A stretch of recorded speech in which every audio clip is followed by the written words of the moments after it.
Virginia narrowly passing a special ballot resolution to quickly redraw its voting district maps to turn a 6-5 Republican U.S. House delegation into a potential 10-1 Democrat edge in the upcoming midterm elections this November.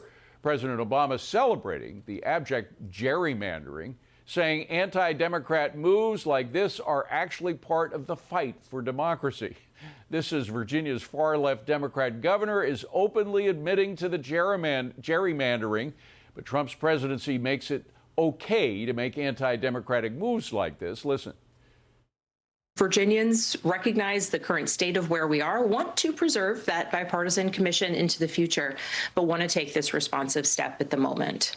Governor, obviously there's good news for Democrats in the state of Virginia. Do you worry at all, though, about a kind of an arms race now where every state in the country, because this is supposed to remind our viewers, happen every 10 years after the census, that's when you redraw the maps. Do you worry that states, districts all over the country now will just go tit for tat trying to do this, not every 10 years, but whenever they feel the need? I certainly think that that is a fair concern. At this moment, we are taking a responsive and temporary step, and we in the Commonwealth of Virginia are committed to getting back to that bipartisan commission. When we no longer have a reckless president who just believes he's entitled to congressional seats, that we will ensure that Virginia leads the way in going back to our redistricting commission. But what do you say to the critics who simply feel like two wrongs don't necessarily make a right? You know, I hear them. Yeah, but she ignores them. Remember, she campaigned as a moderate. Let's welcome to the show from House Judiciary, Ohio Congressman Michael Rulli. Congressman, great to see you. Now, the vote came out 51-48 with less than 100,000 votes making the difference. But we have breaking news. Former Virginia Attorney General Ken Cuccinelli just announcing that Tazewell Circuit Court just ruled the referendum unconstitutional. It is blocking certification. So, Congressman, as almost half the state could be getting disenfranchised before the midterms, will the courts stop all this from happening? I really hope so. I think there's one sane person in Virginia, and it's this judge. He understands. Let's talk about this gerrymandering. In Ohio, we have a 10-5 map. It could have been a 14-1. We chose to do the right thing, and we actually chose to support the Democrats. They did the same in Indiana. They did not jerry-rig. Now, you think about New England. I lived in Boston. All of New England has no reps. None in Massachusetts, 41% Trump vote. None in Connecticut.